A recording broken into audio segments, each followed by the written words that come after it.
تو تقدس سے تو بات بہت آگے بڑھ چکی ہے۔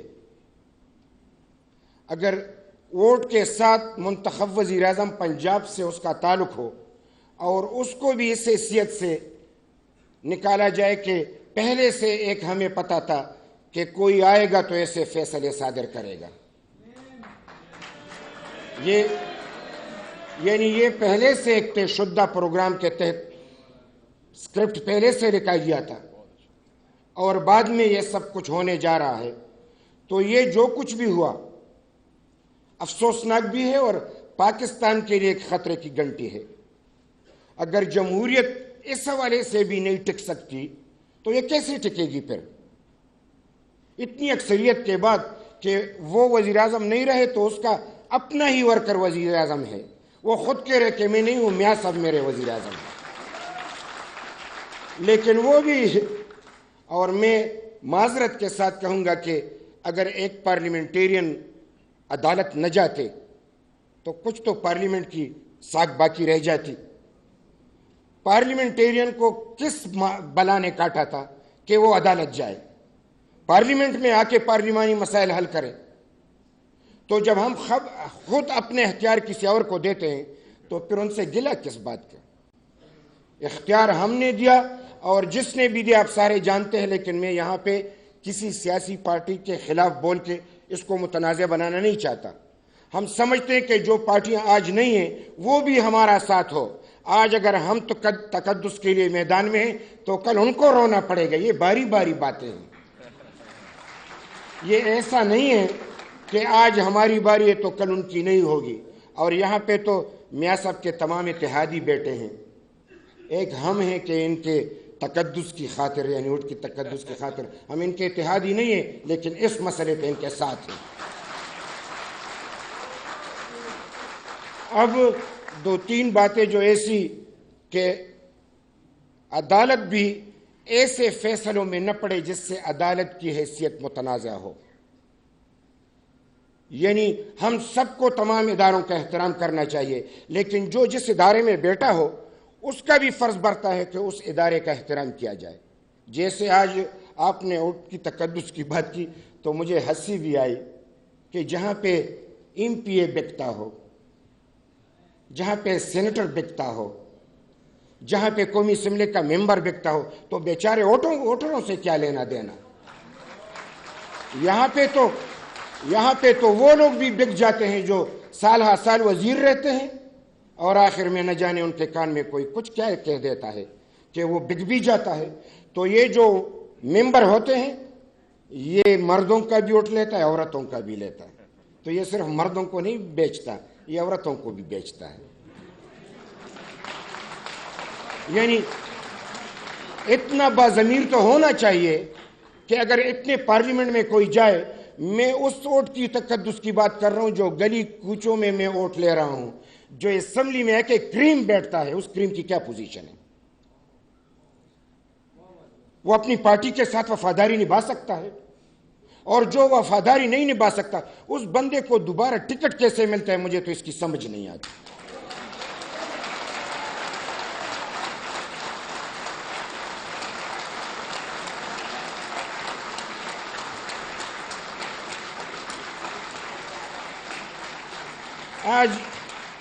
آج میں میاں افتخار آپ کے سامنے کھڑا ہوں، عوامی نیشنل پارٹی کا ورکر ہوں۔ موت آئے موت، عوامی نیشنل پارٹی کو کسی بھی وجہ سے نہیں چھوڑوں گا، نہ ڈر کے مارے نہ پیسوں کی خاطر۔ وزارت رہے تو وزارت رہے، پارٹی کی خاطر اگر جان دینا پڑے تو جان بھی دیں گے اور اس کے لیے حاضر ہیں۔ تو ایسی ورکروں کی عزت ہونی چاہیے کہ پھر نہ بکے تو ووٹ کا تقدس برقرار رہے گا۔ ہم خود بکاؤ مال کو اوپر سر پہ چڑھا دیتے ہیں، پھر کہتے بک گیا۔ کبھی کس نام پہ کبھی کس نام پہ۔ تو آج میرے بڑے محترم یعنی قائدین بیٹے ہیں، ایک فیصلہ تو کریں کہ ہم لوگوں سے تقدس کی بات کرتے ہیں، خود بھی اس ووٹ کا تقدس برقرار رکھیں۔ اور جب ہم اپنے طور پہ تقدس برقرار رکھیں گے تو پھر سارے لوگ اس کی تقدس کو برقرار رکھیں گے۔ اور میں یہ بات وثوق سے کہہ سکتا ہوں کہ اگر پاکستان کا مقدمہ کوئی لڑ سکتا ہے تو وہ پارلیمنٹ کے ذریعے سیاستدان لڑ سکتے ہیں، کوئی اور نہیں لڑ سکتا۔ یعنی دنیا آج ان حکومتوں کو سپورٹ نہیں کرتی جو ڈیموکریٹک نہ ہو۔ پاکستان کا مقدمہ لڑنا ہے تو سیاستدانوں کو لڑنا ہے جو عوام کے نمائندے ہوتے ہیں۔ اگر اداروں کا تقدس برقرار رکھنا ہے تو پارلیمنٹ کو رکھنا ہے۔ تو جب پارلیمنٹ کو اتنی اس کی تذلیل کی جائے تو پھر کس ادارے کی عزت باقی رہے گی؟ جو آئین بناتا ہے اس کو بھی عزت نہیں ملتی تو پھر آئین کے تحت چلنے والے اداروں کو کیا عزت ملے گی؟ لہٰذا آج میں بڑے ایمانداری سے کہتا ہوں کہ پاکستان کی عزت کو بڑھانا ہے، تمام اداروں کی عزت کو بڑھانا ہے، عوام کی عزت کو بڑھانا ہے تو سیاسی پارٹی اور پارلیمنٹیرین کو عزت دینا ہوگا اور انہی کی نمائندگی کو تسلیم کرنا ہوگا۔ اس کے بغیر کوئی اور بات نہیں بنے گی۔ اور عجیب سی بات ہے، پروین شاکر کی ایک شعر ہے، مجھے یاد آ رہا ہے کہ بارش ہوئی تو پھولوں کے تن چاک ہو گئے، بارش ہوئی تو پھولوں کے تن چاک ہو گئے، موسم کے ہاتھوں بیت کے صفاق ہو گئے، بادل کو کیا خبر بارش کی چاہ میں کتنے بلند و بالا شجر خاک ہو گئے، جگنوں کو دن کے وقت پرکھنے کی ضد کرے، بچے ہمارے عہد کے چالاک ہو گئے۔ یعنی آج تو بچہ بھی جان چکا ہے۔ میں ایک دو باتیں جو یہاں پہ چڑھی گئی پشتون مومنٹ کے حوالے سے میں اس لیے کہنا چاہ رہا ہوں کہ مجھ سے قبل میرے ساتھیوں نے ذکر کیا، ان کے تمام مطالبات آئین کے دائرے میں آتے ہیں۔ ان کی تمام مطالبات میں خود کراچی گیا، نقیب اللہ کے حوالے سے میں نے یہ آج آپ کے سامنے بات رکھ رہا ہوں کہ اس کو قتل کیا گیا تو کیا بیان آیا کہ یہ ہماری حکومتی پالیسی ہے کہ ٹارگٹ کلنگ میں ایسے لوگوں کو شہید کیا جائے۔ یہ بھی کوئی حکومت ہوئی کہ یہ پالیسی ہے کہ لوگوں کو مارا جائے، مجرم کو پکڑا جائے، عدالت لے کے جائے، جرم ثابت ہو تو پھانسی پہ چڑھاؤ، جرم ثابت نہ ہو تو ان کو رہا کیا جائے۔ یہ کیا بات ہوئی کہ ادارے میں لوگ جو ہے وہ آج اجرتی قاتل بن گئے اور برملا کہہ رہے ہیں کہ یہ ہماری پالیسی ہے۔ ایسی پالیسی پہ لعنت ہو جو کہ وہ اس طریقے سے پالیسی بنائے۔ اور ہم راؤ انوار جو نقیب اللہ کو شہید کیا گیا، وہ راؤ انوار جو ہے وہ اکیلے نہیں ہیں، یعنی اس کو پکڑا گیا اور پھر آیا کہ وہ بھاگ گیا۔ بابا ایف آئی اے نے پکڑا تو اس سے بڑھ کے کوئی ہے؟ یعنی وہ دبئی جا رہا تھا، ایف آئی اے نے پکڑا ایئرپورٹ پہ، پھر بات آئی وہ بھاگ گئے۔ کس سے بھاگ گیا؟ اگر تم نے اس کو راستہ نہیں دیا ہوتا تو وہ بھاگ جاتا۔ تو سیدھی سی بات کہو، اور پھر اس کی وہ مجال کہ وہ سپریم کورٹ کو خط لکھے، وزیر اعظم صاحب کو تو پیشی بھگتنا پڑے اور وہ خط لکھے۔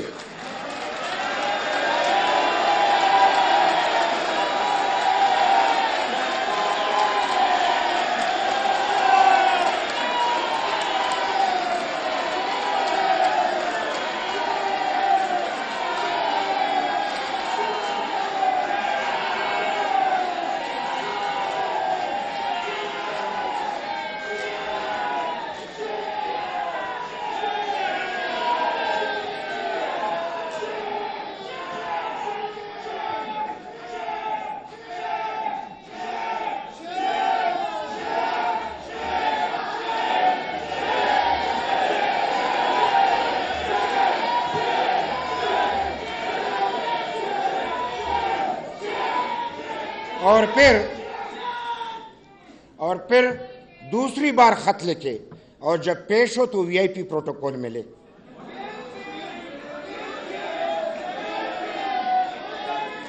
اور پھر ہوائی جہاز میں جائے تو مطلب کیا ہوا کہ وہ اکیلا نہیں ہے، اس کے پیچھے بھی نیٹ ورک ہے۔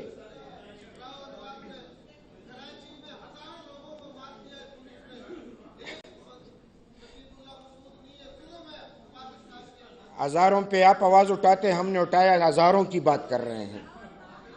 میں یہی کہنا چاہ رہا ہوں، بالکل آپ کی تقریر کی باری آئے گی۔ میں اتنا کہنا چاہ رہا ہوں کہ انوار اکیلے نہیں تھا، اس کے پیچھے نیٹ ورک تھا، تو انوار کو صرف سزا نہ دی جائے، اس کے پیچھے جو نیٹ ورک ہے اس کو بھی نقاب کیا جائے اور ان کو بھی سزا دی جائے۔ لہذا پشتون بھائی جو آج کچھ کہہ رہے ہیں، ان پہ کیا گزر رہی ہے؟ ان کی مسجدیں ویران ہوئی، ان کے گھر بار ویران ہوئے، ان کے ماں اور بیٹوں کی دوپٹے ہوا میں اڑے، آبا و اجداد کی پگڑیاں ہوا میں اڑی، ان کی مکانوں کو تباہ کیا گیا، ان کی مارکیٹوں کو تباہ کیا گیا۔ یعنی اتنا بھی وہ نہ کہے کہ ہمارے ساتھ ظلم ہوا، یہ نہیں کہیں گے تو کیا کہیں گے؟ ہم یہ کہتے ہیں کہ حکومت کو چاہیے، اداروں کو چاہیے، ہم نے ان کے مطالبات کو سپورٹ کیا، ان کا انداز کو ہم سپورٹ نہیں کرتے۔ انداز ان کا جارحانہ ہے، وہ ذرا جوان ہے، ہم پارلیمنٹیرین ہیں، ہم نے بڑی مار کہی ہے تو ہم پیار کی زبان بولتے ہیں۔ یعنی جن کو وہ جوان ہے تو جوانی کے انداز میں بولیں گے نا، لہٰذا ان کے جائز مطالبات کو مانا جائے، اور کل کو پھر آپ یہ نہ کہیں کہ ہم نے بر وقت ان کی باتیں نہیں مانی تو آج ان سے یہ بات سرزد ہوئی، آج یہ بات سرزد ہوئی۔ اور امن کے حوالے سے میں جاتے جاتے بات کہوں کہ جب ووٹ کی تقدس کی بات آئے تو اس ماں دھرتی پہ بھی بڑے یعنی ایسے واقعات ہوتے ہیں کہ پھر ہم سے وہ تقاضا کرتا ہے کہ ہم بھی ایمانداری سے کام کریں۔ ایک وقت تھا جب ہماری حکومت بنی خیبر پختونخوا میں، دہشت گردی نے اتنا سر اٹھایا کہ ہم اپنے گھر میں بھی نہیں بیٹھ سکتے تھے، دفتر میں بھی نہیں بیٹھ سکتے تھے، اتنا یعنی ایک ڈر سا ماحول تھا۔ وہ ہم سے تقاضا کر رہا تھا کہ آپ نے ووٹ لیا ہے، آج اقتدار میں ہو تو باہر نکلو۔ تو چونکہ ہم باچا خان کے پیروکار تھے، ہم نے پہلے مذاکرات کی بات کی۔ کوئی بھی مسئلہ گولی سے حل نہیں ہوتا، مذاکرات ہی سے مسئلے حل ہوگا۔ لیکن میں تھوڑی سی یہ جسارت کروں گا کہ میں چونکہ انفارمیشن منسٹر تھا اور میں خود یعنی لیڈ کر رہا تھا، افراسیاب خٹک صاحب بھی میرے بزرگ وہ میرے ساتھ تھے، اور جب ہم گئے تو میں صرف خاکہ بتاتا ہوں کہ کتنی قربانی دینی پڑتی ہے ووٹ کے تقدس کے لیے۔ ایسا مفت میں تو نہیں آتا، عوامی نمائندے کو پھر عوامی نمائندہ بننا چاہیے۔ ہم گئے تو بس اتنی سی بات ہے کہ میرے پیچھے بھی خودکش کھڑا تھا، افراسیاب خٹک صاحب کے پیچھے بھی خودکش کھڑا تھا، اور دروازے میں بھی خودکش کھڑا تھا، اور ان کا ایک غزوان کمانڈر تھا، نام لے رہا ہوں، غزوان کمانڈر تھا، اس کے ہاتھ میں بندوق تھا، اس کی نالی بھی ہماری طرف تھی۔ مذاکرات کا ماحول ہم کرنے، اگر کوئی غلطی ہوتی تو ہم ایک سیکنڈ میں وہاں نہ ہوتے۔ تو اس ایسے ماحول میں ہم نے مذاکرات کیے کہ ایک سیکنڈ میں ہم نہ ہوتے، لیکن ہم نے ڈٹ کر بات کی اور بڑی ایمانداری سے بات کی۔ اور ایک بات میں آپ کو بتاؤں کہ وہ بات جو ایک انہوں نے کہا کہ آپ کی وجہ سے پختونوں کا خون بہا، تو میں نے کہا کہ ایسا نہیں ہے۔ افراسیاب خٹک صاحب بڑے نرم مزاج کے بندے ہیں، تو میں نے ان سے اجازت چاہی کہ یہ جواب میں دوں۔ میں نے کہا کہ عجیب بندے ہو، ہماری حکومت ہے، فوج ہماری، لیویز ہماری، پولیس ہماری، ایف سی ہماری، ہم حکم دیں گے تو وہ لڑیں گے آپ لڑیں گے، یا وہ مرے گا یا آپ مریں گے، ہم تو حکومت کریں گے جس طریقے سے ہوتا چلا آیا ہے۔ لیکن ہم نے کہا نہیں، ہم حکومت کرنا نہیں چاہتے، ہم مذاکرات کر کے خون کو بند کرنا چاہتے ہیں، پیار کا نظام چاہتے ہیں، انسانیت کا احترام چاہتے ہیں، اس لیے آپ لوگوں سے مذاکرات کر رہے ہیں۔ اس کے نتیجے میں کیا ہوا؟ میرا ایک جوان بیٹا جو کہ ایم اے کر چکا تھا، اور اسی طریقے سے مسجد سے ہو کے نماز پڑھنے کے بعد اپنے گھر کے سامنے دہشت گرد آئے، 4 گولیاں اس کے سینے میں پیوست کی اور 4 گولیاں اس کے سر میں پیوست کی، اور تب تک اس کو دیکھتے رہے جب تک اس کی سانس نہیں رکی۔ جب میں اس کا چہرہ دیکھنے کے لیے گیا، خدا یہ دن کسی کو نہ دیکھا ہے۔ مجھے یہ سزا کیوں ملی؟ وزیر اعلیٰ صاحب نے کہا کہ ایف ایم ریڈیو پہ اعلان ہوا ہے، فضل اللہ نے اعلان کیا ہے کہ میاں صاحب خیبر پختونخوا کے حکومت کا ترجمان ہے، یہ کفر کا نمائندہ ہے، جہاں بھی ملے اس کو پکڑ کے ٹکڑے ٹکڑے کر دینا۔ تو جب وزیر اعلیٰ نے مجھے کہا تو میں ہنس پڑا۔ اس نے کہا کیوں؟ میں نے کہا تو یہ تو مجھے ڈرا رہے ہیں، مر گیا تو پھر 1 ٹکڑا یا 1000 ٹکڑے؟ اس سے مجھے کیا فرق پڑتا ہے، لیکن مجھے یہ پتہ نہیں تھا کہ وہ مجھے نہیں ماریں گے، مجھے جیتے جی میرے لخت جگر کو مجھ سے چھینیں گے۔ اور انہوں نے یہ مجھے سبق سکھایا کہ تم اس طریقے سے کردار ادا کرو گے، ووٹ کا تقدس برقرار رکھو گے، عوامی نمائندگی کے تقدس برقرار رکھو گے تو آپ کا یہ انجام ہوگا۔ تو میں نے جواباً ڈر کے مارے کچھ نہیں کہا، میں نے کہا یہ تو میرا ایک ہی بیٹا تھا، 10 بیٹے ہوتے تو میں اس قوم پہ نچاور کر دوں۔ یہ تو کوئی بات ہی نہیں ہوئی۔ اور یہ بات میں آپ کو بتاؤں، جو ڈر گیا وہ ہمیشہ مرے گا، جو نہیں ڈرتا وہ ایک بار مرے گا۔ ایک بار مرنا غیرت کے ساتھ قبول ہے، بے غیرتی کی زندگی قبول نہیں ہے۔ اور میں یہی کہنا چاہتا ہوں کہ کون کہتا ہے کہ موت آئی تو مر جاؤں گا، میں تو دریاؤں سمندر میں اتر جاؤں گا، زندگی شمع کے مانند جلاتا ہوں ندیم، بجھ تو جاؤں گا مگر صبح بھی کر جاؤں گا۔ میں آپ تمام ساتھیوں سے ایسے امتحان بھی آتے ہیں کہ جب بیٹے بھی چینے جاتے ہیں، گھر پہ دوبارہ خود کا حملہ ہوا تو میرے گھر کے 19 سالہ 2 اور میرے جوان شہید ہوئے۔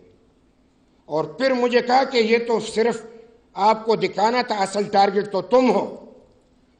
آج بھی میری وہ پوزیشن ہے، لیکن یہ میں اس لیے بتا رہا ہوں کہ دہشت گردوں نے پاکستان کی سرزمین پہ خون بہانا چاہا تو ہم اس کے سامنے کھڑے ہوئے، سینہ سپر ہو کے کھڑے ہوئے، ہم نے اپنا خون بہایا، گردنیں کٹوائی، لیکن ان کے سامنے سر نہیں جھکائی، نہ ان کی بات مانی، نہ ان کو یہاں تک آنے دیا۔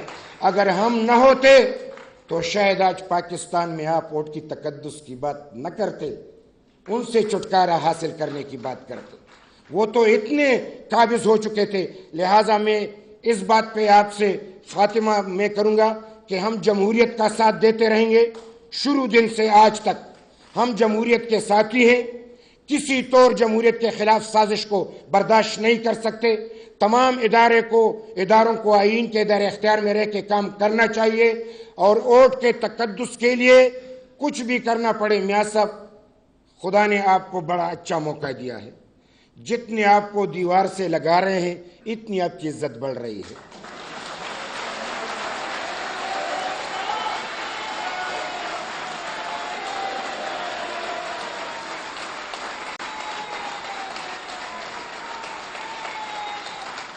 اور مجھے ڈر ہے کہ آپ کی جتنی عزت بڑھ رہی ہے شاید امتحان میں مزید اضافہ ہو، کیونکہ اس عزت کو کون برداشت کرے گا؟ یعنی وہ تو اس لیے سزائیں دینا چاہ رہے ہیں کہ آپ عوام سے کٹ جائیں۔ جو فیصلہ آتا ہے عوام اس کو تسلیم نہیں کرتا، جس فیصلے کو عوام میں قبولیت نہیں ہوتی، یعنی وہ عوام تسلیم نہیں کرتے، تو اس فیصلے سے آپ کی عزت بڑھے گی، تو مزید آپ کو خطرہ بھی ہے، لیکن آپ کی عزت میں مزید اضافے ہونے کا امکان بھی موجود ہے۔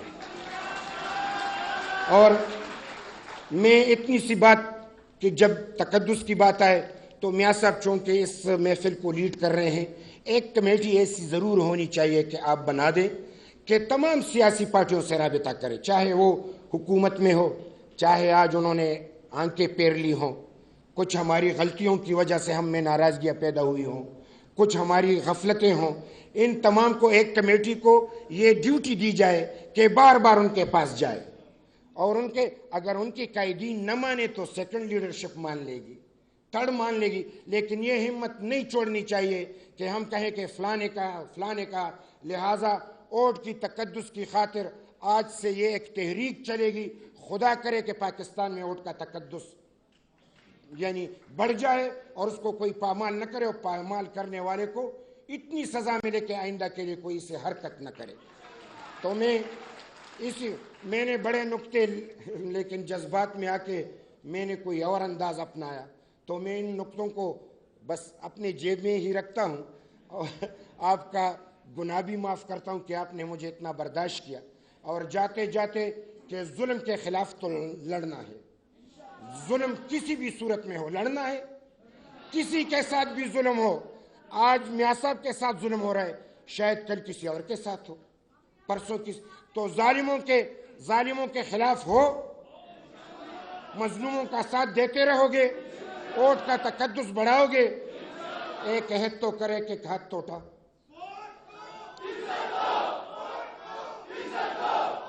نہ نہ نہیں نہیں نہیں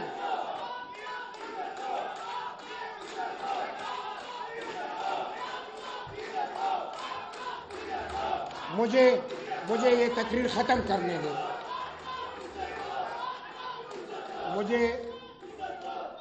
مجھے یہ تقریر ختم کرنے دیں.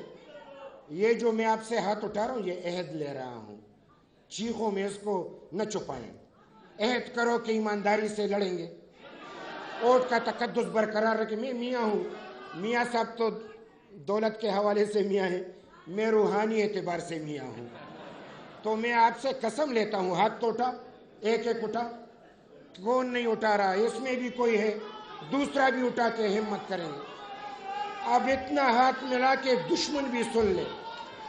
اب اتنا ہاتھ کہ دشمن بھی سن لے. یہ تو میں بھی نہیں سن رہا.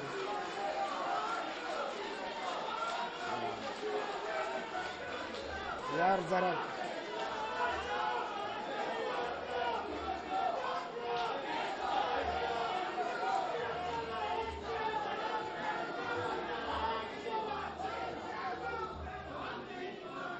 میں آپ کے جذبات کا میں احترام کرتا ہوں. بس چلو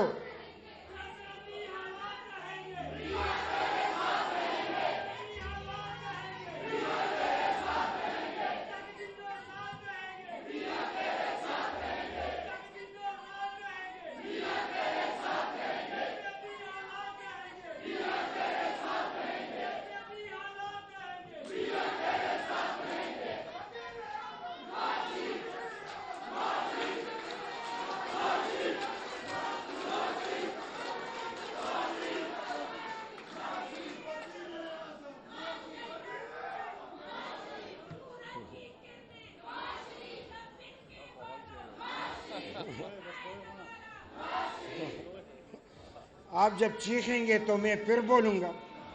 تو آپ میرے ساتھ بھی انصاف کریں, اپنے ساتھ بھی انصاف کریں. میں اسی پہ اجازت چاہتا ہوں کہ ظلم کا ایک دن ختم ہونا ہے. تو ظلم کا سینہ چیر کے دیکھو. ظلم کا سینہ چیر کے دیکھو. جاگ رہا ہے نیا سویرا. ڈلتا دن مجبور سہی, چڑھتا سورج مجبور نہیں. رات کے راہی تک مت جانا, صبح کی منزل دور نہیں.